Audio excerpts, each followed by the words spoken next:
You had the chance to play with Ronaldo as well. The old Ronaldo, not the real Ronaldo, the old Ronaldo. No. See, that's the youth of today. You can't say that is the real Ronaldo, Johnny. He was born before that Ronaldo. It's the real Ronaldo. That's the real Ronaldo. It's the real Ronaldo. Yeah. It's the real Ronaldo. I mean, are the boys just saying we'd rather get into rugby or let's not play for Bafana, it's not good enough, and the money's at rugby and cricket, it's more structured? and he said to me, he said, if you sign for Chiefs, I'll make sure you never play football in this country again. One night there's a knock on the door and the guy is calling me to come downstairs in the Lobby. cellar. yeah. In the cellar. cellar. No, in the cellar. wine cellar. In Wow. the cellar. I must come down, I must come drink a whiskey. Okay. With, can I tell you with? You in the World 11 with them. They're also looking at you like, oh, flip there. That's Mark that, Fish. That's that defender. That From Mark the Fish. AFCON, that's at what? Surely. 100%. Thank you. I Yeah. do think that, you Yeah. know. How were the women, bro? Remember an incident where we get away with a lot of things.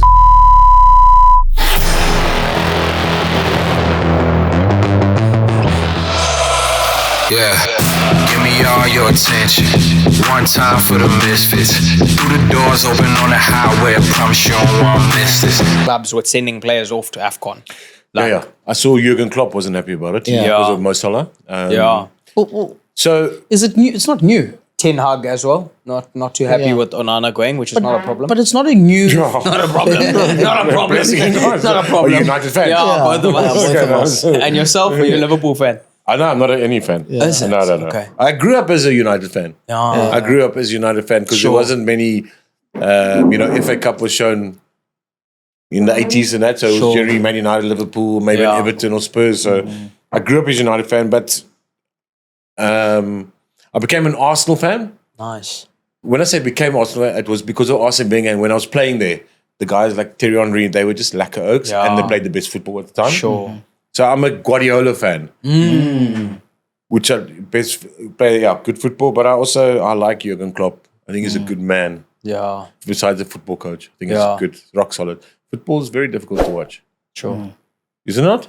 Yeah. Do you guys like watching football? No. Well, It's freaking, it's painful. yeah. it is painful. I tell my mate in the gym, I catch up with whatever results, and you check in teams playing. Everyone feels they must play from here. Yeah.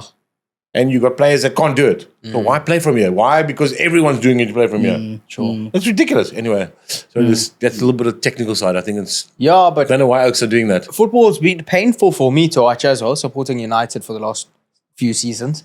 I've been enjoying Guardiola's team. I've been enjoying Villa. Emery as Yeah. well. Emery, Unai Emery. yeah. Wow, Emery Yeah. ball so nice to watch. Yeah. And it's nice to see the underdogs, like with Leicester as well. I remember it was a few seasons ago as well. The football they were playing, that was nice football. And now United are just trying to find their image and they've lost their identity, and it's not been the best of times for United as a club. It hasn't. I mean, when No. we were kids, it was the best club to support, you know what I mean? It's the club, yeah. And that's why there's so many kids now supporting City, because the same thing is happening. Like when we were kids, United won everything. Now City's winning everything, and then the next generation will be City supporting. Yeah. But enough about that. Okay. Mr. ready? Mark Fish. We're Hey, ready. We're ready. roll. We're ready. We're ready. Hey? We're ready. We're ready. Okay. Yeah. Good morning. Nice. Good morning, guys. Welcome to the Load Shed podcast, Mark. Thanks for joining us. Thank you very much, gentlemen. Yeah. Looking forward to the chat too. And thank you for allowing me to be on the Load Shed podcast. Thanks. Thanks. nice. Don't know how you got hold of me, how someone gave you my number. Yeah, it was. But anyway. This guy was like, I called you, eh? Yeah. I was at Woolies buying some stuff on Sunday. This guy comes up to me. He's like, hey, dude, I watched the Load Shed podcast. Amazing. You've got to get this guy on the podcast. I'm like, okay, who? He's like, wait. You know him? And he shows me a picture of him. I'm like, obviously I know. It's Mark Fish. He's like, yeah. Here's his number. Give him a ring. He'll come on. I know you did send to me the guy's name. and that's I won't mention his name on the podcast because I've got my eye on you, buddy. So then I just sent a message, and then you were on, and that was amazing. Thank No, you so good much. timing. Like lots of guys come on and not come on. We are on the uprise now. We're growing, and thanks for responding and taking the time out to join us. That's all that matters. No, I appreciate it because again, it's an opportunity. As you can see, probably the picture you showed, you had long, curly, dark hair. Yeah, now it's short, grey hair. Grey. Yeah, Little it's software grey. It's update. not as Software grey. update. Yeah. So it's nice to have a chat about football, past, Sure. present, and maybe even the future. And thank you. It's my first time speaking to somebody in real life that I have as a Tazo. Yeah, same. I don't know if you know those Tazos where you get them. We used to get them in our Lay's chips, our Simba chips. Simba chips. And it was during a World Cup time, so you take it out, and there you were, Mark Fish, captain. Yeah, Captain Dom, man. I've still got. It was a that rare Tazo at one home. as well. It was yeah. rare. Can you believe it? It exists. I'm looking at my daughter in the back there, and she's looking and wanting to say she knows all these things. Tazo, I wouldn't know what you're talking about, but now you've explained it. So awesome. It was a Thank you. collectible. It was a collectible. You guys look too young to know who I am, but anyway. Yeah, thank you. that's a how. compliment to you. That is how I know who you are, Mark Fish. I was like, collectibles, and we used to be like, okay, cool, and you collect them, and I was like, hey, flip, Mark is right here in front of me. Yeah. I phoned my mom. I said, Mom, I'm talking to Mark Fish today because my mom loves football, loves it, and she's like, Your mom's name? Irene. Irene. She's like, Hi, Irene. Love you lots. she's like, oh, Mark. Because I said, okay, give me a question to ask, Mark. Okay. She's like, hey, she's been supporting Chiefs all her life. She doesn't know what's going on. She needs answers. I said, but Mark played for Orlando Pirates. She's like, I know, but she needs to know what she needs to do now between Chiefs and Pirates. I was like, okay, cool. And I was like, no, that's not a great question, but I'll just move on. But and you did always, then I was like, I say, Irene, if it's long suffering years, you're probably going to have more of them. Become a Buccaneer. One's a pirate, always a pirate. You see now. That's the best way. No, I think that, you touch on the subject. I think Chiefs and Pirates, Pirates have won a trophy. Chiefs haven't for a while. A lot of different scenarios behind the scene at both clubs. I think Pirates look from the outside, even though, we won a trophy, won the MTN8, doesn't always look like, again, if you look at it, I think if you look at the DStv Premiership, everyone's playing catch up to Sundowns. Sundowns have set a standard, and people go, but they got the money, got this and that. Whether you got the money or not, you still got to do things right, and they have set a benchmark. Now, we always expect Chiefs and Pirates and a SuperSport and all these other teams to be there closer to them. But I think that those Chiefs and Pirates, especially those clubs, need to sort certain things out to make sure that they're not playing catch up every season to Sundowns. Now you got sort of younger teams coming through. I mean, I see Pirates; they cannot beat Stellenbosch. Stellenbosch has got the better of them, but Stellenbosch, when I say it's a young club, playing fantastic football under Coach Steve Barker, and that's nice to see. And then my old teammate Eric Tinkler down at Cape Town City.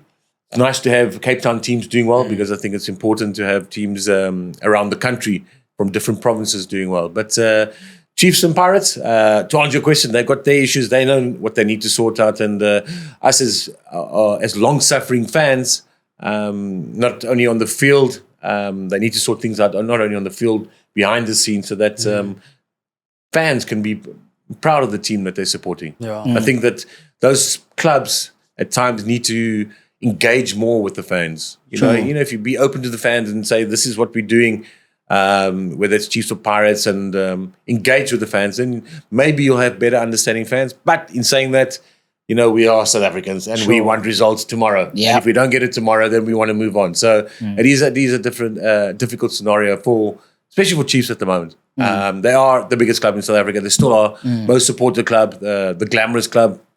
And they over the years have set a benchmark, for South African football.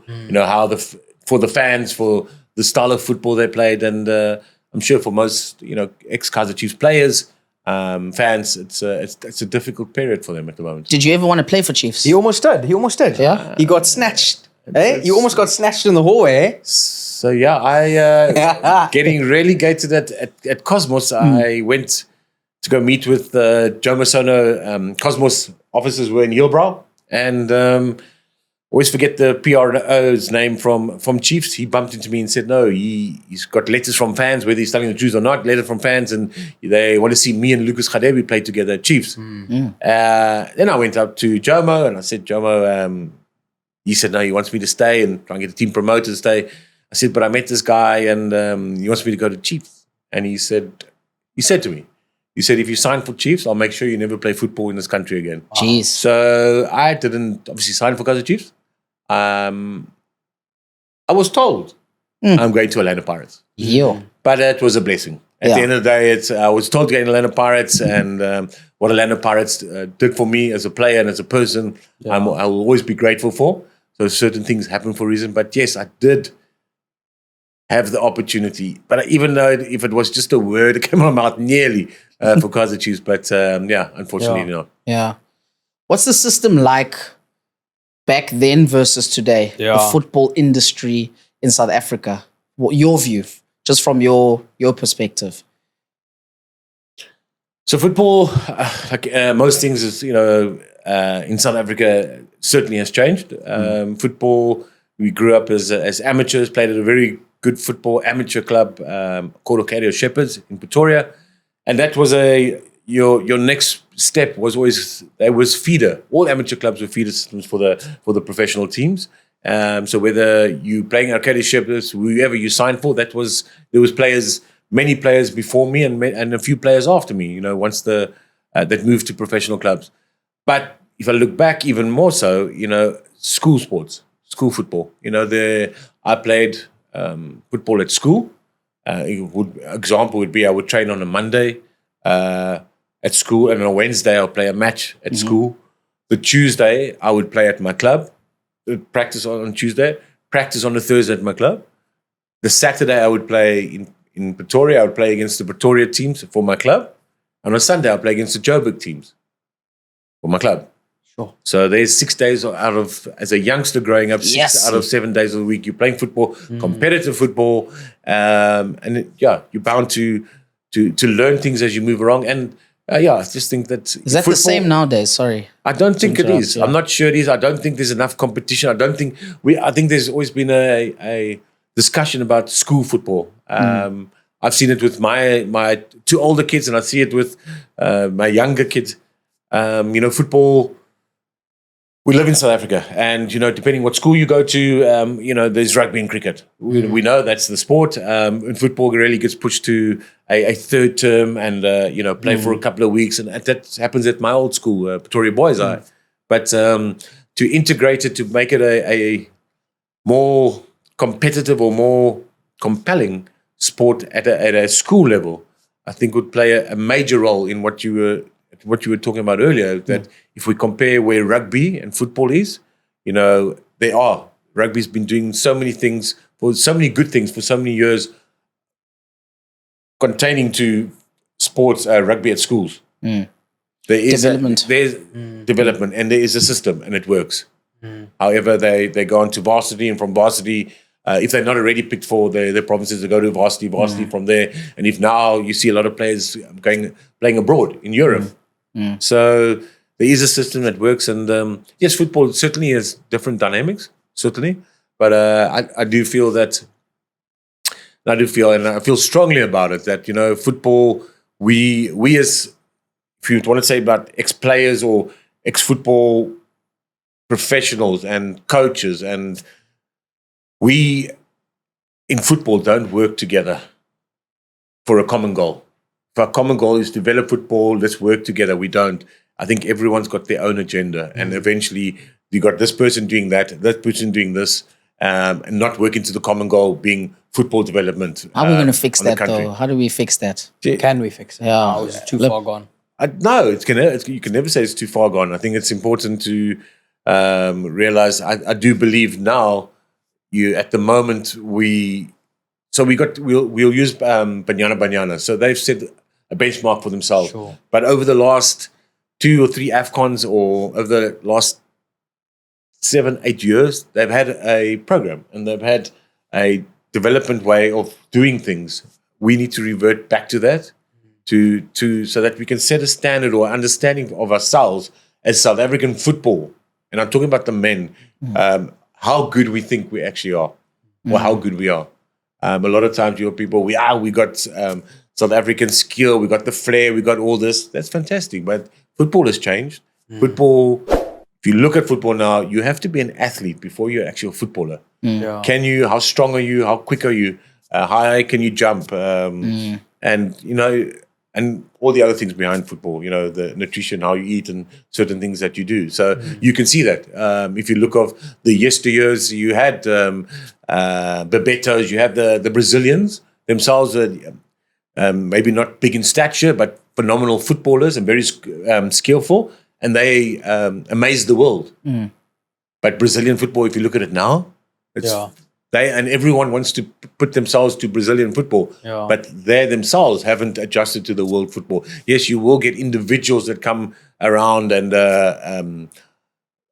highlight the football world, but as a team and a squad, you can't play with too many individuals. So they themselves are playing catch up. So us as South Africans, again, I think there are some really, really good people out there trying to do very good things for football development. But again, a common goal and a team of individuals working together to make sure that there is the right development at the right age, at the right structures, whether it's at primary school, secondary school, universities, going into being feeder systems for professional football clubs. Yes, Again, football is very difficult. We only have, theoretically, if you look, we've got two leagues, and we've got the DStv Premiership, and you got the what is Glad Africa, but falls Patrice Motsepe Foundation League. Yeah. So there's What two happened to professional. Villa Pandla or something? So Vela Panda was one of the sponsors. So the sponsors have just changed. Okay. So theoretically, there's 32 professional teams in South Africa. Yes, you get other teams below, but I don't think they pay the players necessarily. They train every single day. So there's 32 teams. Now we just break up the dynamics of South Africa. Say we're 60. I heard we're 70 million people now. So if we're 70 million, half that 35, half that 17.5, even half that, and it's 18. It's eight. Chances are slim. 8. And then that's half that even, and it's 4. Let's make it 4 million kids that are men that are 21 and under. You've got 32 professional teams. You make it 50. You got nearly 2,000. Make it 2,000 spots to be a professional footballer out of 4 million. So, But Mark, sorry, on that, I don't believe that the players who deserve to be there are there. No, for sure. I don't believe that. that's what I'm saying. Yeah. There's no representation as well in the squad as a whole, because where are all the white boys gone?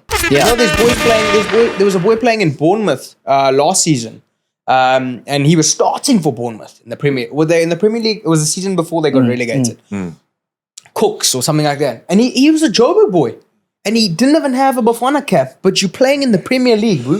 And there's guys here that you can definitely walk into the team, but he just didn't get the shot at all at the team. Why? What's going on? Why are they not seeing those players? Why are the boys just saying we'd rather get into rugby, or let's not play for Bafana, it's not good enough. And the money's at rugby and cricket, it's more structured. No, but there's money. So there's money in football. There's money in football. But I'm saying here in South Africa, compared to playing rugby in the big leagues. So I think in South Africa, there's still money in football. Yeah. But I think what it looks like, they're like, I don't know, it seems like they're not going to stand a chance or what, even though they're good enough. So again, there certainly is money in South African football.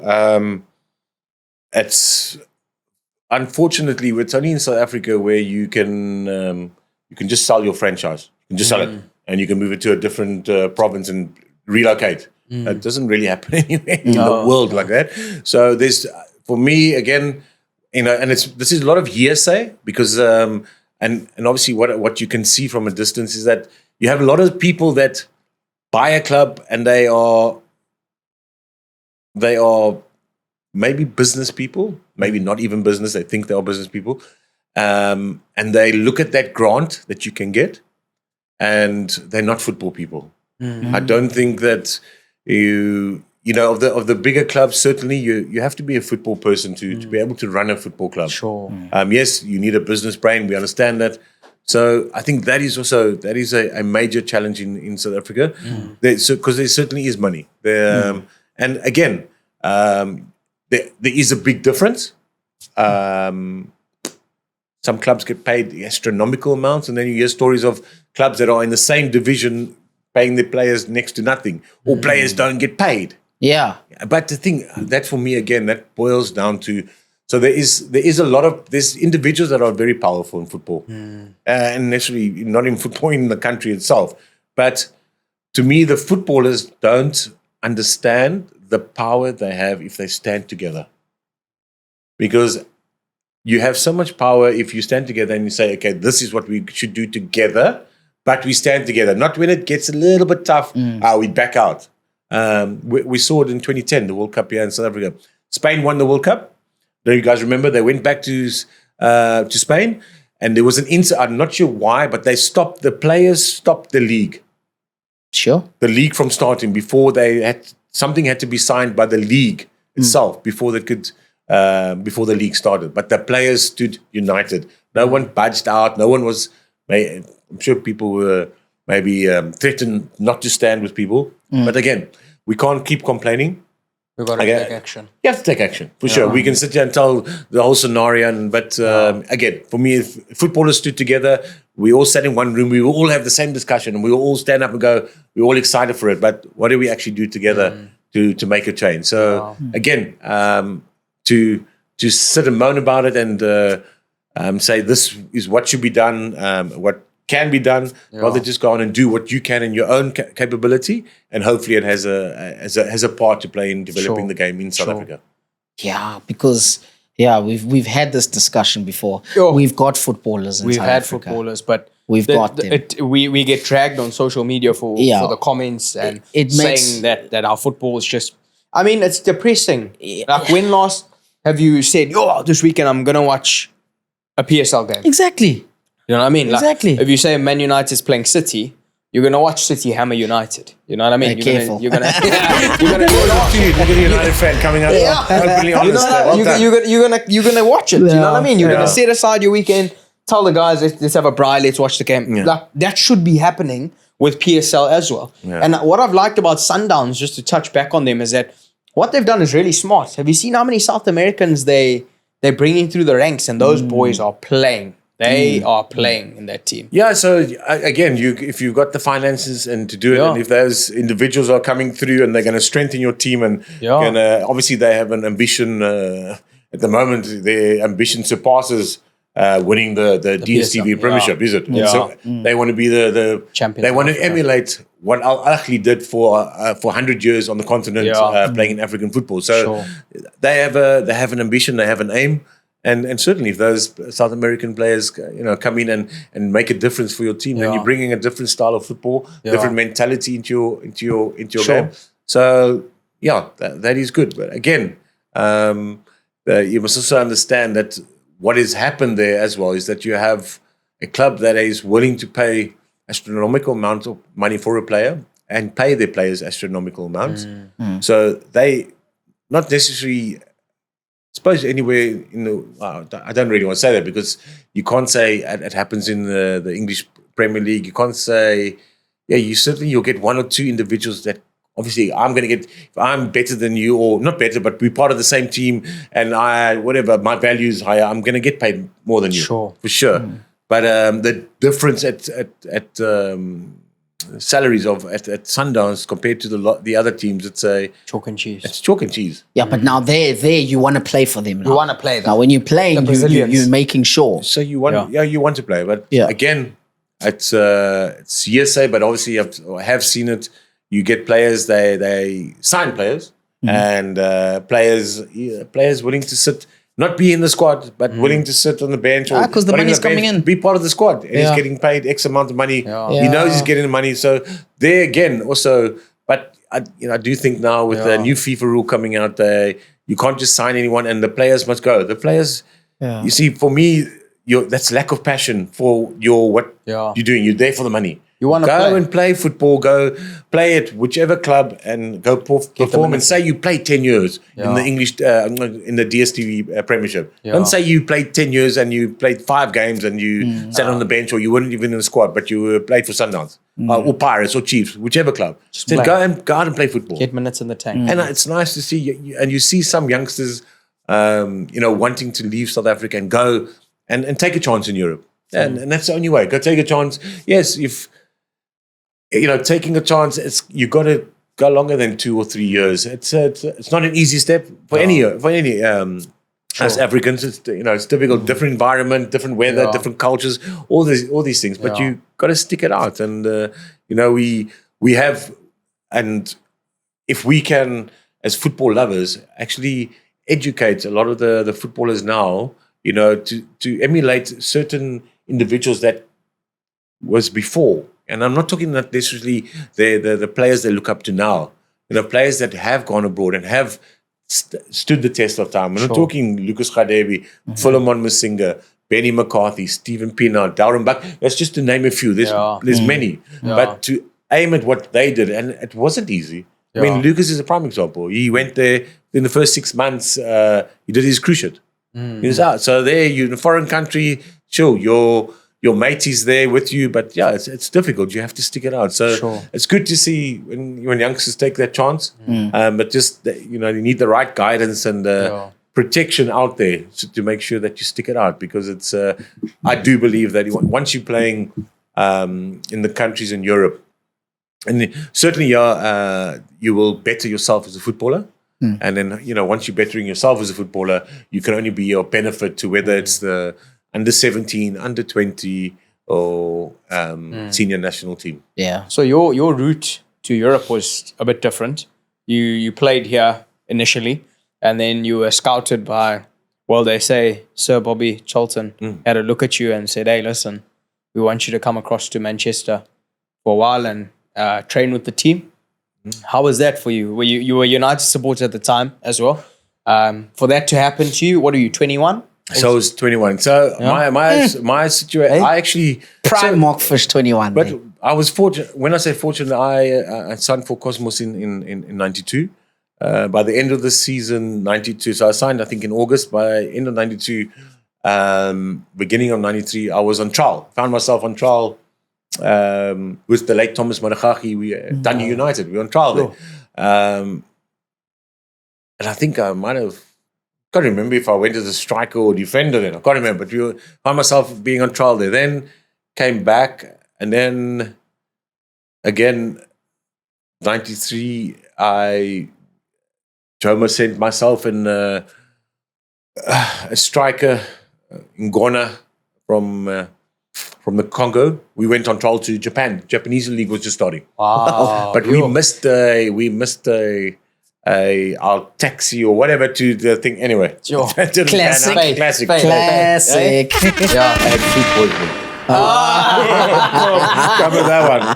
But anyway, so and missed out on that, and then came back, and then obviously, signed for Pirates, and then my first year whilst playing at Pirates, Harry Redknapp from West Ham at the time, he wanted me to come. Would like to see more of me.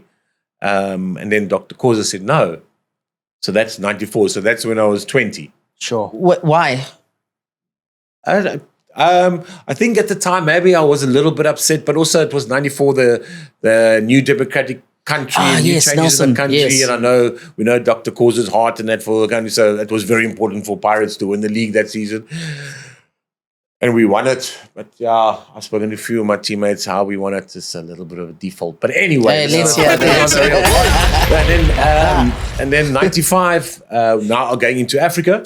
You guys. Harry Redknapp came back again. Sure, he was hungry. Still winning. Harry? Yeah. And then I said no. Oh, because we were in the African Champions League, and it felt like something special was going to happen, and. Fortunately, needless to say, had the opportunity to play in the African Champions League, and we won it. So I won it with Legs of Thunder scoring his goal, Jarius Kusana, winning that, and then going into the AFCON. So I was on a high. South African football was on a high, and going into the AFCON, and then eventually, like you said, having Sir Bobby Charlton come out and recommend me to go to Man United. At the time, I had...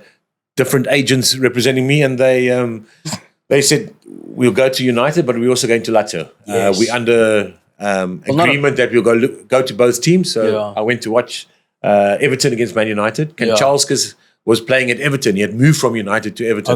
Okay. So, and then met with Sir Alex Ferguson. And how was that? How's he as a person? So phenomenal. I mean, he just very respectful. I mean, Sir Alex Ferguson, and he just said he would like me to stay for a couple of weeks to train with the team and see how I adjust to the culture, which wouldn't be that difficult because English culture is very similar to our. When I say very similar, food and that's not much different, and the language is obviously easier. But and then the people representing me said, no, we're under obligation to go to Lazio. Which is not a bad thing at the time because the Italian league was the strongest, The strongest league. The strongest league. And being a defender as well. You're going to go learn your trade and that. So, certainly, and by far better looking woman in Italy than England. But yeah, that was just... They got a little bit more sun. Yeah. So did United not... Well, you went to Lazio. Were United not staying in touch with your agent, still saying like, hey, we still want to watch this guy? No. Or was that done? No, it wasn't. No, Done not at all. I mean... playing at Lazio, and then we still had an international friend in South Africa against England at Old Trafford. Okay. And but no, it wasn't. At your time at Lazio, did you play with the Brazilian legend? What was his name? Was it Baggio? No, wrong guy. No, I'm waiting to see what you're talking about. No. You did Eve. There was a Brazilian legend, Aldair. Oh, he was a defender. I'm confusing him. And then played with the Italian who became a legend, Alessandro Nesta. No. AC Milan. AC Milan eventually, winning the World Cup with Italy. And how did you play alongside him? Giuseppe Signori. These are now older names. Okay, no, I don't know. Gianluca.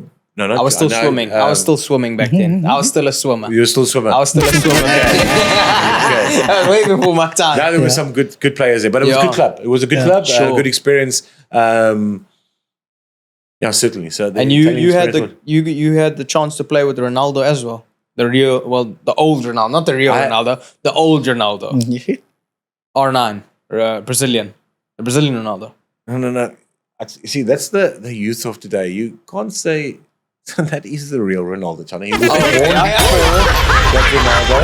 It's the real Ronaldo. That's the real Ronaldo. It's the real Ronaldo. Yeah. It's the real Ronaldo. I mean, you must just go watch clips of that oak. He was unbelievable. He was phenomenal. But fortunate to play in a game with him. And how was that? Yeah, centre back. You were centre back at the time. I was centre back. He was up front. It was a Luis Figo testimonial game in Portugal. But before that, I mean, after winning the AFCON, I was fortunate to play in a World 11. They picked me for World 11. Went to the States. Sure. Played, and some of the players that I played with there were people that I had watched on the TV at previous World Cups. George Weah played. George Weah? Yeah. But also Mark. Marcel Desailly, one of my favorites, and then Lothar Matthäus. So you played with the best of the... but also aren't they looking... Yeah, all the guys that I would have watched at World Cups before, and now you're playing with them. And then, don't know if you guys ever heard of a guy called Redondo. No. Was he from Madrid? Yeah. The Madrid legend. Argentinian. Yes. Argentinian. He actually, the story about him is that he was told to cut his hair, and he didn't cut his hair, so they never took him to the World Cup. No. And if you watch him, that was a gifted player. But anyway, so I was fortunate to be in that team and play with those guys in America. First real, probably up to to America. Yeah, but what I mean is also you in the World 11 with them. They're also looking at you like, flip there. That's Mark that Fish. That's that defender that from Mark the Fish. AFCON that they'd watched. Surely, 100%. Thank you. I do think that. You know, I was very fortunate to have the African guys there. Was Marcel Desailly, George Weah, and Abedi Pele. Yeah, and Marcel Desailly was just warning me about Italy and about the other six the trouble they make. What did he say? JJ Okocha also there quickly? No, he wasn't there. Oh, okay. Not at the time. What were some of the warnings? About Italy. Be careful. Hey, be careful. Be careful. They trap you. They trap you very quickly. In Italy. The ladies. So what was it like now? You're playing at Lazio. Did your life change dramatically from being a South African footballer to now being an Italian footballer? Yeah, 100%. Going out, what was the scene like when you got out to a place, a restaurant? So living in Rome, it's half is Lazio, half is Roma. Yes. Okay, because we share a stadium. But it's a big cultural shock. When I say big cultural, in South Africa, remember when I was playing, we were still semi-professional. So we were training 3 times a week and then playing on the weekend. Then I went straight into training twice a day. Sure. up until Thursday, Friday once, Saturday once, and then on Sunday. Certainly, there's parts of, as a Lazio player, there's parts of Rome you don't go to. They tell you not, because that's Roma, and vice versa. So a big change, but it was an exciting change. Yeah. You saw the passion of football fans. Sometimes maybe a little bit overboard. Very vicious. For sure, especially there. And after leaving Lazio, realizing what the Lazio fans were about, a little bit over Crazy. the top, very crazy. But it was a phenomenal experience for me to live in Rome, to be in Rome, play in the best league in the world, and then play with some of the best players, against some of the best players in the world. How old were you then? So I would have been 22. 22. So how are you managing your finances here? Because the 22-year-olds of today are going to splash that. TikTok. The footballers. So I had a representative at the time who was meant to be taking care of my finances. Meant. Explain. And I thought the company was stealing money from me. Whoa. So me as a youngster, I didn't really look at it, because I wasn't, I was playing football and I'm living the life, living the dream. And then I had to change agents, and then he tapped onto it. So when I left Lazio and went to Bolton, then I had the right agent, and he certainly took care of things off the So side. how are they siphoning the money from you? So like a Adidas contract where money was meant to be paid quarterly into my account, it wasn't done, and little things like that. So that happens very quickly. While we're in Italy though, you know what you said about the Lazio fans being crazy. Yeah. I had the opportunity once to watch Ronaldo, the new Ronaldo, not the real one. And he was playing for Juventus at the time. So my mates and I went in there wearing our Juve kit, and we just bought tickets the day before, because we didn't know that Lazio and Roma shared a stadium. We knew that Juventus were playing Lazio, but we didn't think it was there. We thought it would be at the Juventus stadium, and they're like, no, it's here. You guys need to get tickets. So we got the tickets, kitted out, Ronaldo kit, and we're walking into the stadium, and the guy says to me, listen, can I see your tickets? And we showed him, and he says, oh, good luck. So we were like, okay, like, Good luck to your team. Yeah. like, good luck to the team. Yeah, let's go Ronaldo, you know? And we walk in, and then we start to realize something's wrong here, because it's literally barricaded where we're entering, and the Juventus supporters are opposite us. So we're like, oh, okay, maybe they're just entering another way. And now we're walking with Lazio guys, and they're guys like looking at us and doing this, and they were like, so we were like, oh, hi, we're from South Africa. They were like, you know. We get in, and I won't forget this, hey. We're watching the game, and we're like, I think like the 100th row from the top. And João Cancelo scored a goal for Juventus. And my friend got up, and he was like, ah! And literally a whole bunch of fans just turned around and were just like swearing at us. And this really big guy, he was like a colored guy. He probably could see like, this guy's like one of me, you know. And maybe he's like, he comes and taps me. He's like, brown yeah. He's like, my friend, no. Zip up your jackets. Yeah. Don't do that ever again. Because you die. Yeah, you die. Yo. So the game progressed, and Lazio scored an equalizer, and the stadium erupted. I've never experienced something like that before, where it felt like it was shaking almost. Yeah. And we were starting to get into the mood of things, and we're like, yeah, cool. You know, we had a good time. And then obviously Ronaldo had to have his last say there in the 90th minute. 2-1 to Juventus. And the three of us sat like this. Get quiet. Last minute winner. And the guy said to us as well before, when we were walking out, he said, my friends, I'll let you guys go before they go. So they let the Juventus supporters leave beforehand. And the guys were just, I promise you, power walking and bolting to the train after the game. And I said to the one guy, I said, why? He said, no. There's too many fights. We're going. Yo. So we had to get on the train and get out of there. But that was my experience. No, crazy. So yeah, I can only imagine, because when being at Lazio, when you have the Roma-Lazio derby, so Roma-Lazio or Lazio-Roma, depending whose derby it is, if it's Lazio, then it's 80% of the stadium is Lazio and 20% Roma. And the things that they sang to the opposition fans and to the players, it's hardcore. But it was a phenomenal experience to have been fortunate to play in the year that I was there to play in both the derbies. Sure.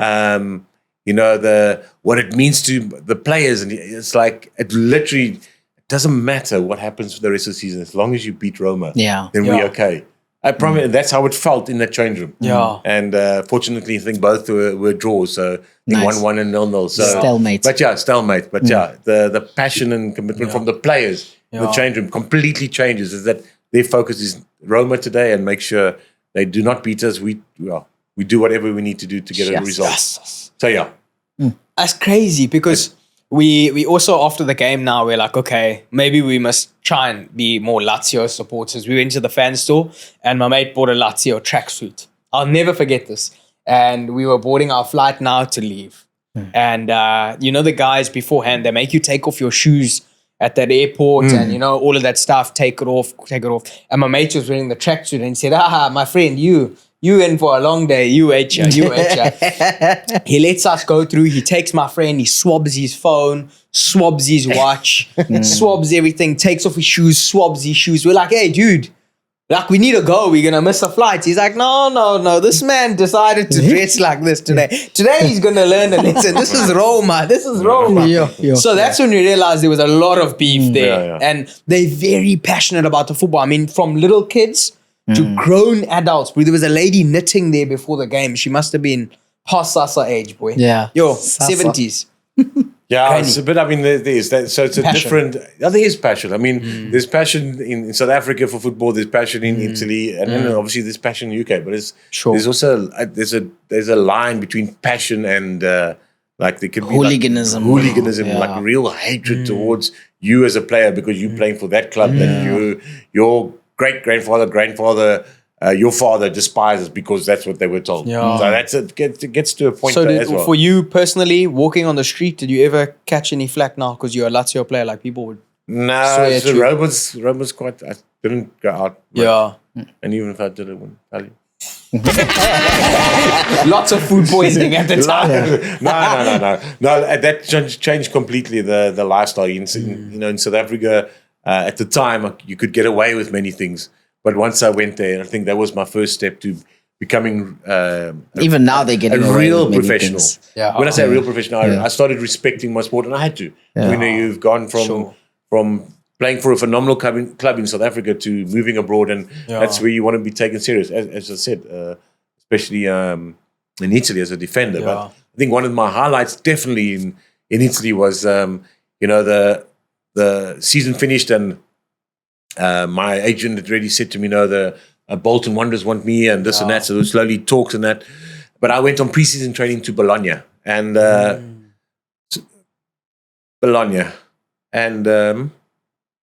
Sounds like a very nice polony. it does. And then pizza, boy. I was there. They put me to room with the fullback. But the Bologna had Kenneth Anderson, which was a striker, Swedish. They had, I can't think of the Russian guy's name, and another Swede playing there.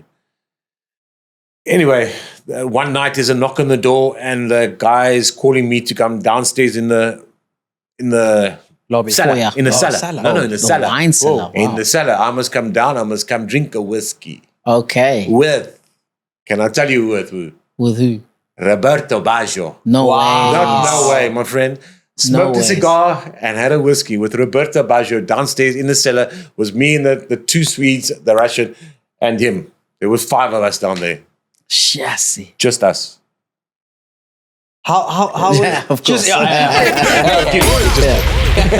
how was he as a person? Just phenomenal. He was a phenomenal player. And we know we always talk about it at 94 World Cup. 94? We missed the penalty. I think it was. Yeah. 94 World Cup. He was the best player of the tournament. He missed the Yeah. penalty final and cost him. And everyone always remembers that. But Roberto, he was down to earth and,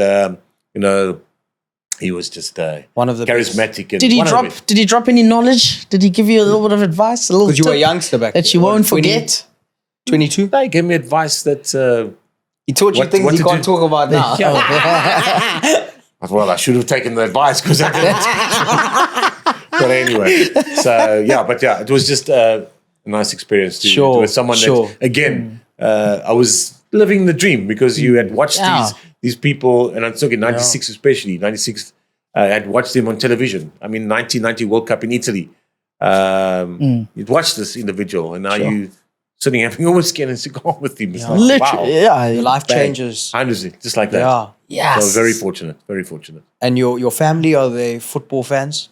Have they always been, or is your mom more like? So listen, my mom supported me with whatever I did. Certainly, my biggest fan, probably. My brother, I think, became a fan, but my brother's more rugby oak. But wrestler, the wrestler. Yeah, rugby, wrestler, everything opposite to what I am, but a fan of mine. There was always there to support me. Definitely. Sure. And as a youngster in Italy, I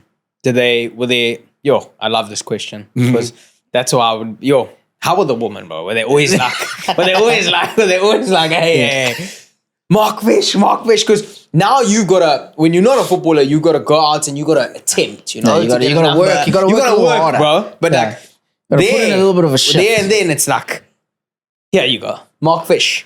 So, meet Veronica. Okay, it feels like I'm on a show now that we reveal another secret. Not a secret, it's a story. It's a story. It's a story. Season so I one of my good mates, Paul Matthews, he was over there sort of to mentor me and take care of me. He's older and then drive me to, and he was a football fan. He loved football, and it was unbelievable when I said, no, come to Italy, and the agent sort of said, we're going to make sure he settles and this and that. Yeah. So we used to go to a bar de Figo. It was where the waitresses and that, maybe my daughter should go out the room, but maybe not. But anyway, so where the waitresses spoke English. So we could communicate with them, and they taught us a bit of Italian. Yeah, and communicate a little bit with the broken Italian with them. And the one time, the one waitress, she was very much a lot of affection towards me as a person. Wow. So me and my mate said, okay, well, why don't you come on next week, Wednesday, you come into my place and we make a fooder for you and this and that. Yeah. And then, she came with a friend, and then, it was like 2 days later, there's a fax coming through, Marco, I love you. And You're like, hey, slow it down. No lover, no lover too much. Yeah. So I had to send my friend to go break up with her because I couldn't. Oh, your friend had to do the breakup for you? He had to. No. It was just love like that too quickly, and I wasn't ready for that. No, man. But beautiful. The Italian, beautiful. Actually, just beautiful people. No. But that was my experience, and that no one's ever, I haven't told anyone that story. That's a great story, man. That's a great story. More to anyway, it's not I know there's a little bit more flavor to it, but I got the gist. Yeah, that's beautiful. But that's what I'm saying. That's the best part, I feel like, because now you're at a stage where you can choose, you know what I mean? Yeah. Nowadays, it's so. I think that as a professional sports person and a professional footballer, especially in Italy, you get away with a lot, and it's not fair. It's not fair. I remember an incident where, you're doing something, and then you get chucked out, but it's nothing to do with you because I am who I am, or the person is the person who they are. So we get away with a lot of things, and sometimes it's very destructive. Sure, but. Sometimes it's a character building. It's a character building. Character building. Especially for the person that gets chucked down, it's not their fault. No, not really. But it's a certainly eye opener, and we get away with a lot of things. And Charlton, you went there, you played over 100 games, am I right? 100 games for Charlton. That's a big club. Charlton, and then you had Bolton. No, Bolton and then Charlton. Bolton, then Charlton. Both big clubs in England. I mean, they've been there forever. Which one did you have the most fun at? It was the Charlton won the Premier League at the time. So Bolton were in the Premier League when I moved, and then we got relegated on the last day of the season on goal difference. What's that like? What's that conversation like? That's like hectic. That's pain. Goal difference at Chelsea. Anyway, but we got relegated, but it wasn't as bad for me. It felt like it because we had already qualified for World Cup. So I was going from being relegated at Bolton to going to our first World Cup in South Africa in France in 98. 98. So it was like it was bittersweet. Oh damn it! Yeah, it was a bittersweet. Yeah. Bolton was fantastic. Different up north. Fans very affectionate towards me. Very grateful for that. Had some really fantastic players that I played with. But it was a good experience for me. And then moving to Charlton. Charlton, I had a good experience there because, I had a teammate, Sean Bartlett, that was playing there as well. He was my roommate as well. And it made... And also, when I moved from Bolton to Charlton, I had two players from Bolton that moved before me. Okay. So we had a good experience. At Charlton, we had a good experience because we weren't a big club, but we had phenomenal players, and we just gelled as a team. And it was I had a very enjoyable time there because we superseded all the expectations, I think, from our fans, even probably from our coaching staff, the achievements that we did there. So it was, but both clubs were very, very good to me, and I enjoyed both of them. But probably London more. London's London, baby. You have to. It's Charlton has got a deep history with South Africans being at Charlton. Before myself and Sean Bartlett. So quite nostalgic for me in the sense that I was now just the other day with my ex-coach from Cosmos, Roy Matthews, and he's 84 this year, and he was a Charlton player. I just spent time with him now, a week ago. So it's a fond memory in my life, and experiences that I had playing football in Europe. And what was the toughest stadium to go out and get a result at when you were playing in the Premier League? So I'd probably have to say at the time probably Old Trafford, because I don't think I remember us being 1-0 up. We had then your super sub Solskjaer came on and scored 2 goals and losing 2-1. Yes. But that was a United team that. And how was Ole as a player though, as a striker? Because physically he's not that big. Like I said, super sub. Yeah. No, I mean scrappy goals. Yeah, I know. Newcastle was always passionate fans. No, actually, at the time, anyway. I think of Everton. You think of Liverpool. Yeah. How was it at Liverpool when they sang? Before the game? Because I've heard Never Walk Alone. Yeah. I've been there as a player and I've been there as a fan as well. That's a phenomenal experience. It's something you have to, whether you're a Liverpool fan or not, to experience that. But I think from an atmosphere and actually, I'd probably say the Highbury, the old Arsenal field. Oh, hectic. But I'd probably say that because us as Charlton, we went there and we beat them, that team. We beat them 4-2 at the golden Highbury. era. The golden era. At Highbury. I had Highbury. I made a tackle and the referee gave a penalty in one of the second goal that was scored. And then Terry Henry taps me and says, it wasn't a penalty. I said, that doesn't help now, buddy. Doesn't. But anyway, we beat them 4-2. So, with phenomenal players, Bergkamp, Patrick Vieira, all of them. And, Patrick Vieira was something else, eh? Highbury. I think Highbury was the atmosphere. And it's not... And one is probably saying it also because we had such a phenomenal result there, but I'd probably say that was the most exciting. Old Trafford is Old Trafford. It'll always be that, no matter what's happening with the club. Old Trafford is Old Trafford. Most kids dream to play there. Sure. Obviously now there's Liverpool will always be Liverpool. Yeah. I think it's those clubs have anchored their history in football. In the football history and football fans' hearts and that, whether you support the team or not. So I think that's always those clubs are the ones where you want to go play and say you've played there. Be fortunate to play there. You told me earlier that you brush shoulders with a 16-year-old now legend. I could call him that. Wayne Rooney. What was it like playing against a 16-year-old? What was your age back then when you played against him? So that's Charlton. So I'm trying to think, well, I have to look at when he was 16, but he was still at Everton before he went to United. And what was he like? Was he a normal 16-year-old or was he was superhuman. He was a strong athlete and gifted on both left and right foot. And probably at times, probably not spoken enough about his Wayne Rooney. I think. I think we tend to maybe talk about the things that he did wrong off the field, and that's probably what people always focus on. But as a player, I think he was... absolute gift, and certainly to Man United, because what he achieved there as an individual was phenomenal. So, certainly very fortunate. A real pit bull. And we haven't given him his roses, his flowers. No, you haven't. You as United fans haven't. Yeah. What? At United, he isn't respected as much as, Ronaldo, Cristiano. Yeah. Like he's been thrown, you know what I mean? But he has done amazing. Yeah. But that season where Rooney and Ronaldo played together, Yes. The season before Ronaldo left, Rooney was Fire. fire. Yeah, he was he was something also else. assisting and he stuff made like Ronaldo that. look great. Yeah, you know. yeah. But we haven't given Champions him the League game recognition, and against then going Arsenal. into coaching also has But you diminished him. United fans, you remember when Dwight York was playing up front with Yeah. Teddy Yes, Sheringham Yes. and Andy yes. Cole and Back in Dwight the day. York Andy back Cole. in the day. Andy Cole. Back in the day. But yeah. Yes. So you've had some. We've had some phenomenal good, players. Cantona. good players. Cantona. King Yeah. Cantona. You just Yeah. missed Cantona when 100%. you went, hey? He Yeah. just left that season when you Yeah. went up. Yeah. Yeah. So if you have to, I know you've done this on another podcast, but I really want to just have it on ours as well, just to say we do. Your starting 11 of players that you've played with before, the best of all time. Played with. Yeah. Yo, I'm gonna now make sure that I don't forget. There's a nice. It's Nesta. He was there. You played with him. Alessandro Nesta will be there. He's definitely your centre back. Would you put yourself to partner?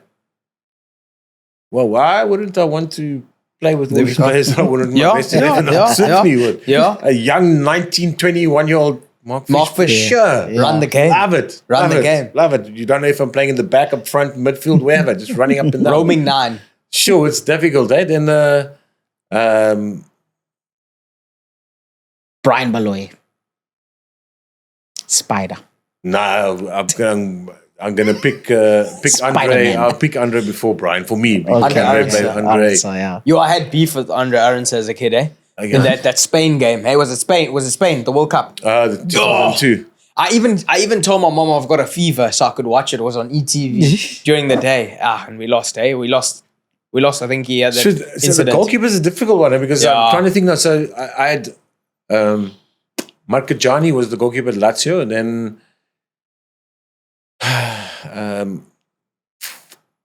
my Finnish goalkeeper, Jussi Jaskalainen, Yeah, really good. and then Dean Kiley, Andre.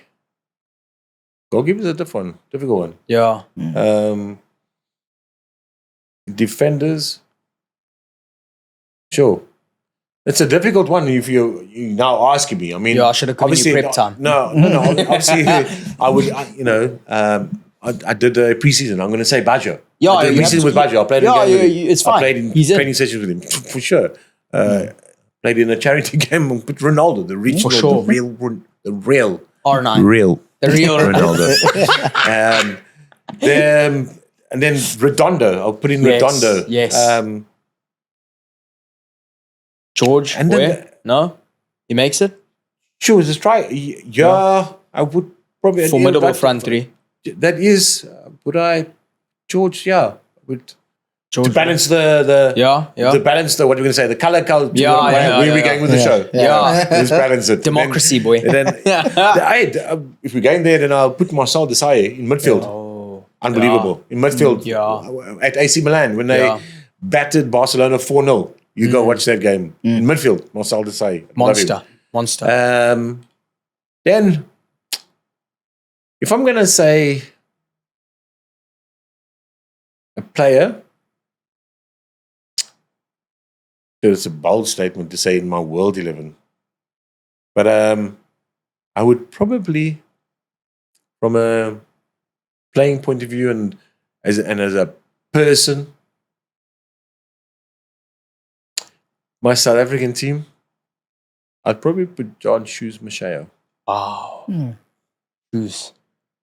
There was a podcast the other day, I would probably and the guy said Shoes, and it was in the UK, and they spoke about Shoes being the baller he is now. I feel like we obviously haven't caught enough of it because of our age, and a lot of us have missed it. But they said he was something great. He was phenomenal, but he was, again, so you've caught me on the spot now. But I mean, if I have to sit down and you can WhatsApp me and I'll send you my team. Because Okay. it'd be different. Because,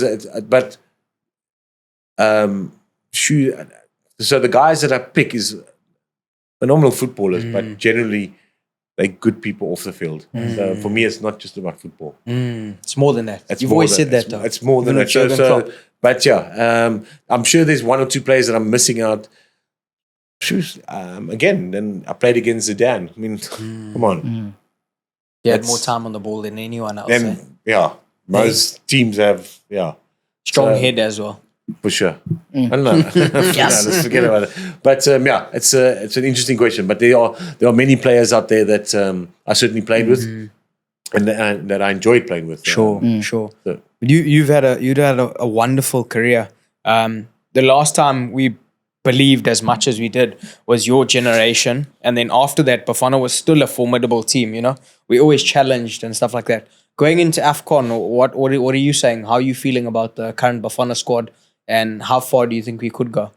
So I think I think Hugo Bruce has done the best possible job he can do. Again, he's picked the squad. We as fans always going to have issues with who gets picked, this and that. But at the end of the day, that's his squad. That's who he believes in. But I'm sure the squad of players are the ones that they believe in themselves, that they can do the job there. Again, if you look at the history of the results of the team over the last year, that I think they're moving forward, definitely. They have a belief amongst themselves. So they are going to a tournament. Now, you ask how well can they do? You meet people in the street, and immediately, as fans, we are very demanding and go, oh, we must win it. Now, you can't win it because Sundowns won this AFL League Cup, whatever it's called. That doesn't mean anything. You're playing against countries now. Most of those countries, their players play abroad. The big countries, the fact. Sure. And they're playing the best leagues in the world. We've got one or two players, I think, playing, and so a lot of ours. Not saying local, but what I'm saying is that it's a completely different scenario. Yeah. I believe that, and I would like to see that our team, obviously in our group, it's always tough to get out of a group because you need to get out of there first, and then to a round of 16 quarterfinals. I do believe that if we can get to a semi-final, I do believe, yes, we all want them to win, and they go on to win. That'll be phenomenal because we can stop talking about 96, plain and simple. But I believe in them themselves must also that get to a semi-final, because then once you at semi-final, then anything can happen. Sure. Any knockout stage, obviously anything can happen. But a semi-final, you get there, then destiny is written there. So I believe they get to a semi-final, then they've done remarkably well. And our football is moving forward then, because then we can be a nation that can believe again. We mustn't be ignorant football fans. We believe, and this and that. But we have seen progress since Hugo Bruce has been here. We have seen. So I'm quite excited for them. I just believe that I would want them to understand. We all watched the Rugby World Cup. Yes, we did. We watched as fans here in South Africa, fans in the stadium there in France. The players need to understand they're not playing for their club. They are playing for a country that is behind them. We must also show our support. Because it is easier to show support for a team that always achieves. Our Springboks always achieve. They do what they go there for, and they do. They achieve what they go there for. So the players must realize that you're playing for a country. Go there and perform, and do your best as individuals and as a team, and that's all we can hope for. And if you've done that, I guarantee you that you will surpass your own expectations, because you as players do know, okay, we are going, and who are the countries that we might meet, or the countries that you need to beat to win the African Cup of Nations. Remember before it was 16 teams, now it's 24? So there's more teams. So you got the big teams. You got Senegal the holders. Yo, Morocco. You got Ivory Coast, the hosts. Yo. You got Morocco. A lot of people are talking about Algeria again. Yeah, there we go. And then you got, the other countries. Ivory Coast. Nigeria. Yeah, I said Ivory Coast. Nigeria. Yeah. You got Nigeria. Nigeria's topsy-turvy at the moment. They got their own issues. Ghana. Yeah. But there are a lot of countries. Senegal. Senegal, the holders, I think. France. Senegal. Whatever, man. France. Everybody from France. Yeah. But I do think Senegal, and then people are saying Egypt. But I mean, Egypt's got one player. Yeah. And he's not any player though. That man can eat. Yeah. Salah's Yeah. He's the type of player who can make a whole team tick. Yeah. Anyway, let's move on to the next one. No, so again, I think it's a tough challenge for them. So I think we need to, as South African football fans, South African football lovers, give our support to the team, but also be realistic. And I do believe that get to the semi-final, anything can happen from there. And Who For knows? sure. Mark, sorry, can you take me back quickly? History. Sorry. I'm just thinking about this. It's 1994, right? Nelson Mandela's free. We all can play together. What's that training session like, that first training session? Or have you been already playing? It was already mixed. We were back already then. mixed by then. Yeah. So when did that start? So the thing with football, you must look at the football history. So Yeah. obviously it was segregated. The Indians here, the colored here, the blacks here, the whites here, and all that did the thing. But then eventually they had to play together. I grew up at Arcadia Shepherd, so I had, if you want to say, players of other color, whatever, training with me and playing matches with me. Not weird. It wasn't weird at that time. Never weird for me. So when I was going from 91, so I was 17, going to Cosmos. Then my family or friends, white people, were worried, am I going to be safe going into the township? Yeah. But you go into the township, people there for football. Color didn't matter. Yeah. So they're there for... So no, I had that all my life. It wasn't So strange. as soon as what did you think when it was 94, everyone came together? I'm looking at you Hi walking guys, into the welcome training. to BSOR to the training session. my gosh. And this is Mark. Something you teach Yeah. my The youth kids every day. Know your history, guys. Come on, no. That's football's happening. That's why I'm asking. No. That's why I'm asking, because the perception can be that, like, Yeah. okay, so what was Mark doing before, and then how did this all happen? Actually, I lie. So actually, what was happening when I got to Cosmos in '92? Then the White Oaks had to train from Hoppers 2 to Hoppers 3. You see now. No, I'm talking rubbish. Oh, you see. Whatever. Did you actually believe that? Did you believe it? Honestly, I was buying that. I was buying that. What point from 2 to 3? Because we were white, we were allowed to train in the daylight. Yeah. And the Black Oaks had to suffer.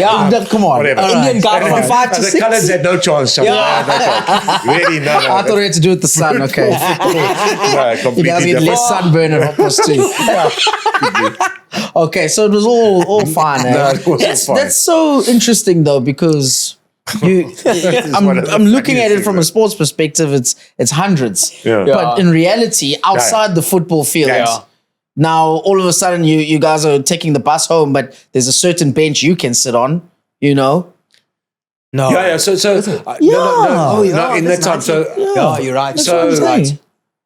So for me, growing up, so football, my Arcadia Shepherds was a second home for me. But Okay. obviously, going as a kid, you're playing football, you're playing with all different colors of people, this is that cultures.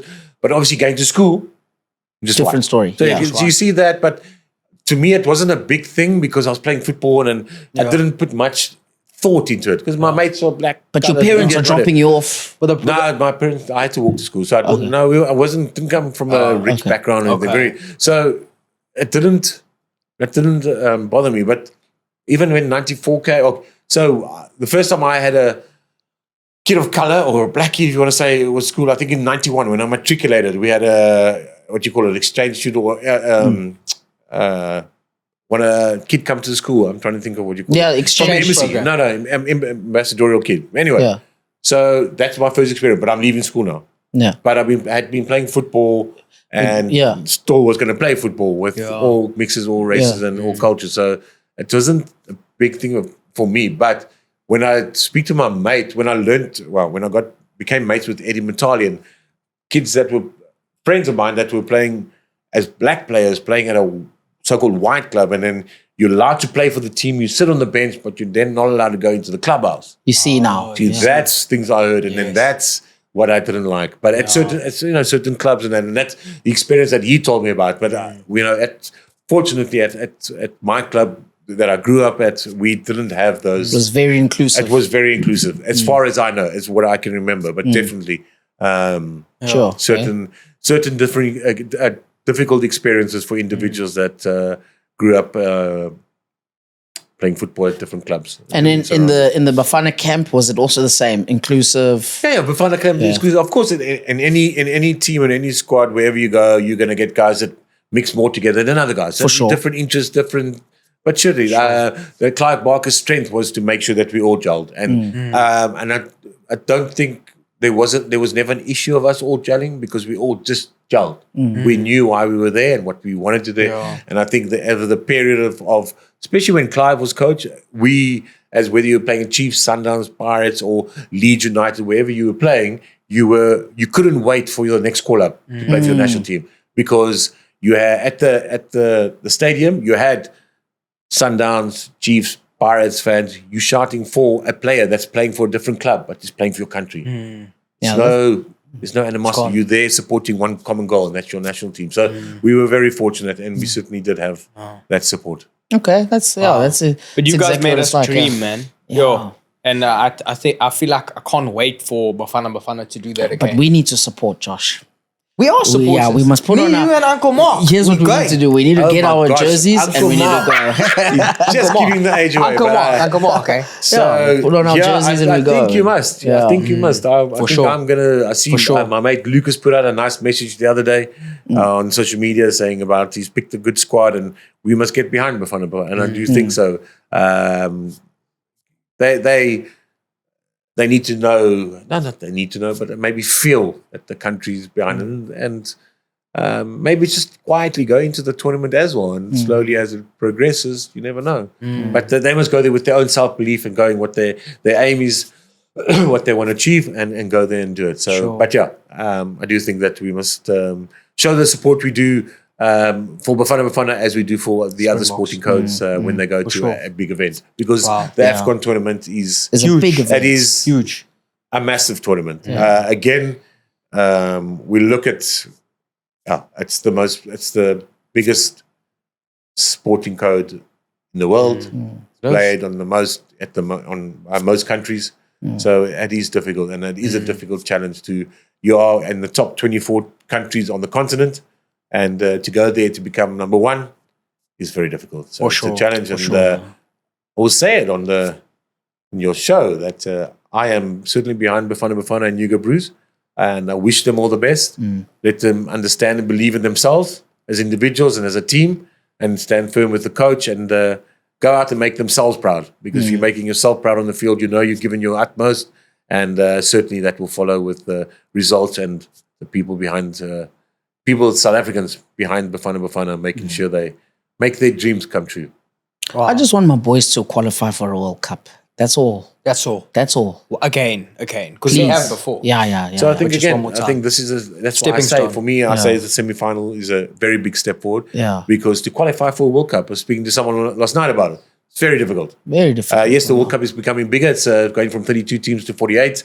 Again, I think there's 10 teams from Africa. You have to win your group. In the group stage, you have to win your group to qualify. And we got a tough group. We won one. We beat Mali at home. It was Mali, eh? It was Mali. Yeah. Mali. And then we lost to Rwanda. That was A difficult loss, but again, we don't seem to learn. We as South Africans, we don't have artificial fields here. And again, we've come short. Quite a couple of years ago, we played Comores here, FNB. We won 6-0. We went there, we drew 0-0 artificial field. Yeah. Now you must understand, we're in Africa, you must prepare, because there are countries that don't. They play their national stadiums or grounds on artificial fields. What's the big difference? It's like Astro. For those who don't know. So I think it's the way the ball bounces, and certainly it certainly does affect Speed? the way you play the ball. The speed, yeah certainly. Yeah. But it is completely different. If you've never played on it, you don't play on it. To train 2 or 3 days on it, or a day before, it's a big change for you. So, but it's a good enough start, because we've seen Nigeria. They've drawn 2 of the games. I think Lesotho drew with them, and Zimbabwe. Wow. So I think Rwanda tops the group. 4 points. They drew 1 and 1-1.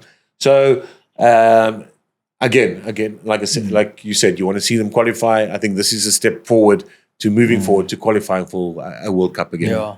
And what are you up to now, Mark? None of your business. Oh, come on. Yeah. No, I'm kidding.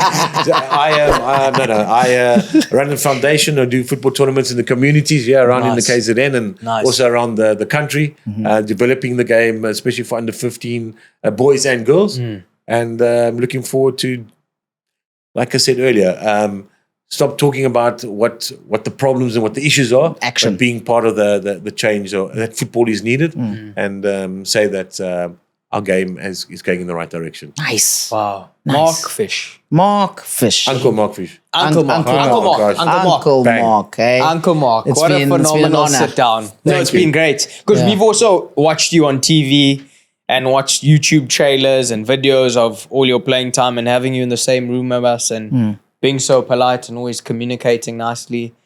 Even getting us on. Food poisoning. We had some severe food poisoning as a team, yeah.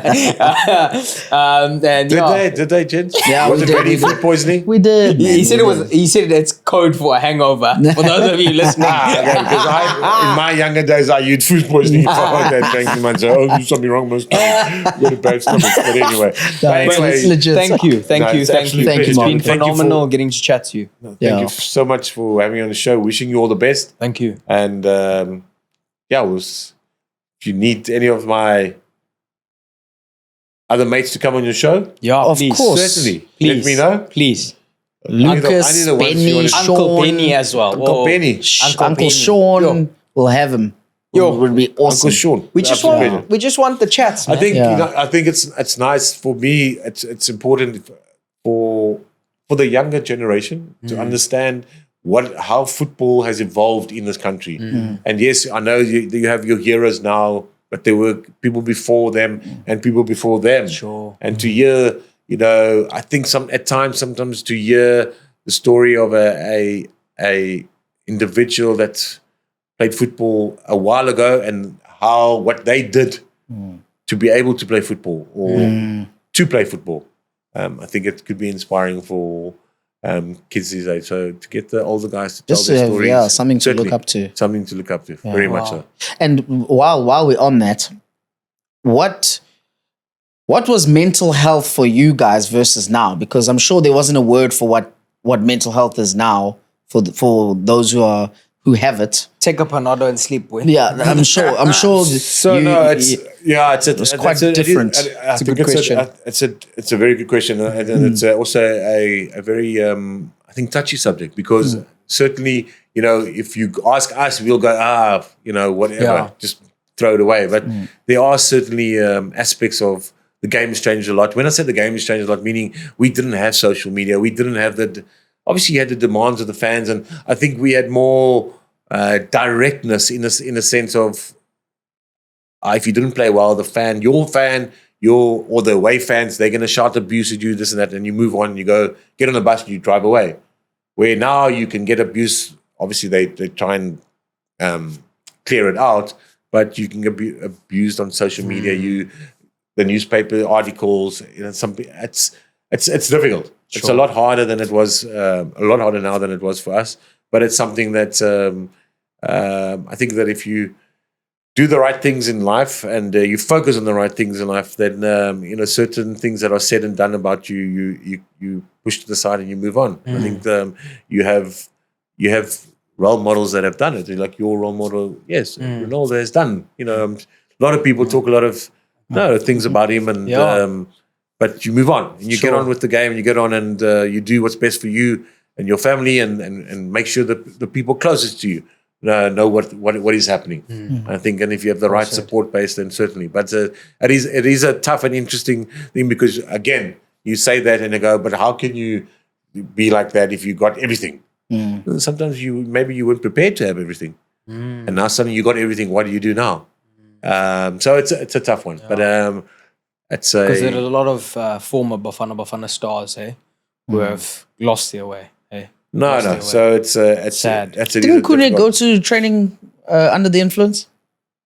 Probably. I'm a Buccaneer. I don't know what happens there. Oh yeah, yeah. He Doesn't concern. he was suspended recently Is it? for arriving in he's training. retired. No, not.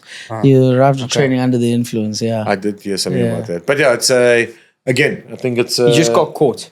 That's the problem. yeah. Yeah. If you go there Yeah. and perform, Yeah. then you're fresh. You played Yeah. well, boy. Anyway, But then, if you then I don't, think he played in the trouble. weekend and he played well. Is it? Yeah. Man of the match. So yeah, it's And they lost. Man of the match. They won. I think he won man of the match this past weekend. Wow. Yeah. brilliant. Yeah. Yeah. Whatever. You only had 4 drinks before the He's a game. Malek. Yeah. Works, boy. No, and again, I think that players. Black Label Cup. It's become tougher. It's become tougher. And taking care of yourself Yeah. being very responsible. No, Because- sure. So and that- fitness-wise, what are you busy with? Because you're still in shape. Yeah, eh? you're in shape. You in shape, eh? Like John Rambo. You in shape. John You in shape. I saw Rambo. you downstairs. I said, "Yo, this guy's That in man's shape." in boy. shape. Are you cycling this, every What you morning? running away from, Mark? I'm not Rambo. I'm going to go, I'll be back. Oh, No, I'll be back. No. I've got young kids. They keep me fit and active. The next thing I do is the mid-mile with my daughter there. Oh, she wants to break nice. 30 minutes. 30 minutes swimming a I'm mile. gonna have to so you have to do that. And then the youngsters, I'm forever playing ball with them. Oh, my word. But yeah, it's Yeah. keeping you. So again, to make sure that I don't get into that muffed up world that you Yeah. can get into, I try and be as active as I possibly can, so that it keeps you out of mischief and keeps you focused. Yeah, So I do whatever I Some possibly mischief can. here and there, but Yeah. mainly we here. Yeah, We here. I swim to survive. I just know I know the skills survival. to survive, but a whole mile in under 30 minutes, that's That's another big. thing. No, that's That's the big. challenge she threw to me. But that's I don't know. big, eh? Well Now done. you'll do it. Congrats. Well, all the best with your Thank you so travel much. as well. You off to AFCON as well. Yes. You'll be at the Morocco Group, stadium. yeah? Yeah. No, so St. Pedro, yeah. That's St. Pedro in Morocco's group, Morocco? yeah. All the best to Yeah, you. so what's your and job there? What are you going to be doing? So technical study group. Technical.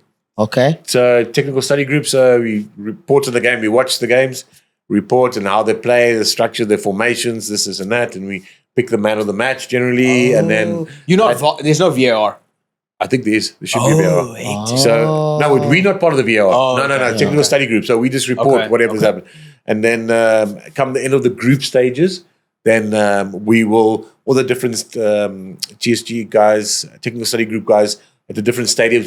We'll probably be on a Zoom meeting. Then we will pick the group stage team of the group stages, and then come the end of the tournament, we pick obviously the best player, which generally picks itself, obviously, and then the best team of all the Why? team of the tournament. What's it for? So again, I think that's obviously it helps the CAF in recognizing you might have a player from a country that you would never have before. I see. And then again, that gives you'll probably get a player that gets lots of points if they're in the AFCON team, and how they're playing at their club leads on to when you have the CAF awards.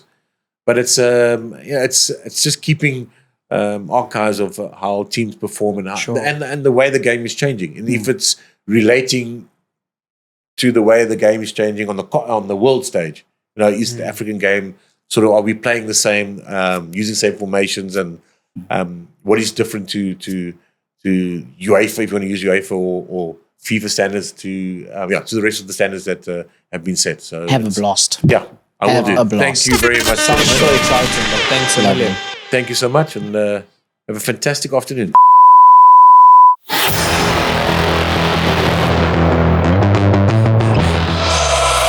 Yeah, give me all your attention. One time for the misfits. Through the doors open on the highway, I promise you don't want to miss this.